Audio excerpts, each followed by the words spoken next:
Ce soir, c'était la clôture de 3 jours d'événements. Comme on les appelait, ce n'est pas que le 8 mars.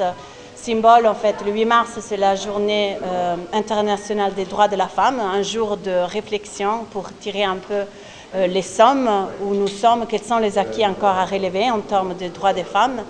Et nous, on voulait souligner qu'en fait, ce n'est pas que le 8 mars qu'en tant qu'agence, on travaille sur ces thématiques. Donc ce soir, on a eu à présenter soit une analyse de genre qu'on a fait.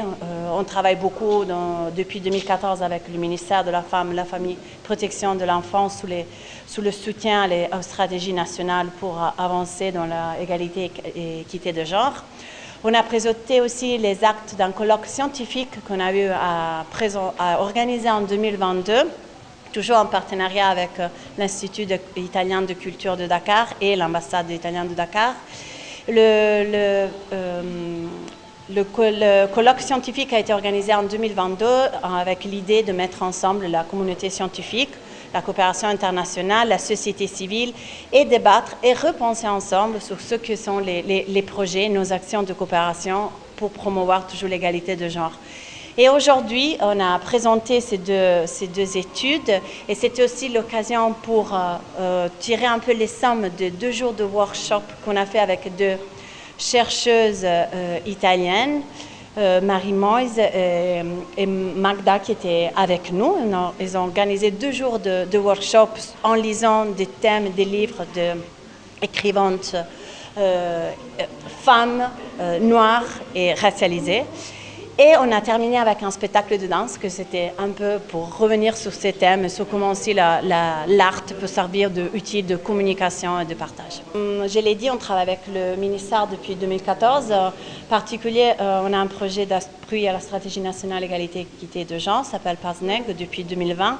Le PASNEG a travaillé sur 3 composantes. Une, c'est exactement tout ce qui est institutionnalisation du genre, c'est-à-dire l'appui au gouvernement pour l'harmonisation de codes discriminatoires sur des normes internationales qui ont été ratifiées par le pays, le budget sensible au genre, mais on a une composante très importante sur la prise en charge holistique des femmes victimes. On l'a cité ce soir, on travaille avec l'AGS, c'est l'Association des juristes sénégalaises pour la prise en charge juridique des victimes de violences, mais je pense que c'est l'occasion aussi pour le lancer. Le ministère a une ligne, le 116, pour toute victime de violence, pas seulement, pour toute personne qui a besoin de se renseigner en cas de violence, en cas de toute forme de violence, peut appeler, c'est 7 jours sur 7, c'est gratuit, c'est 24 heures sur 24, il y a des opérateurs qui sont formés.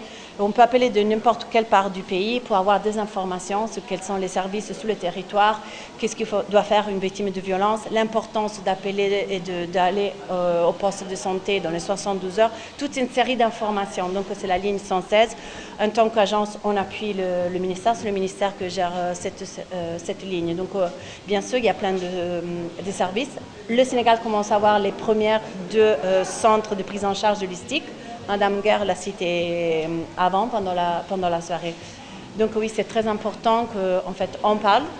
Il y a des services qui sont en train de se mettre en place et surtout qui soient diffusés sur le territoire. On l'a dit, donc on a la parité au moins à l'école primaire et secondaire. Ce qu'on travaille beaucoup maintenant, c'est pour tous les enfants qui sont hors l'école. Et nous, maintenant, on travaille sur la question des enfants en situation de handicap, pour que les écoles soient accessibles avec des infrastructures adéquates, donc sans barrière infrastructurelle, avec des professeurs et enseignants qui soient formés pour prendre en charge. Parce que, bien sûr, l'important, c'est pour avoir une éducation pour tout le monde, que les filles soient à l'école, les garçons soient à l'école, les enfants en situation de handicap soient à l'école.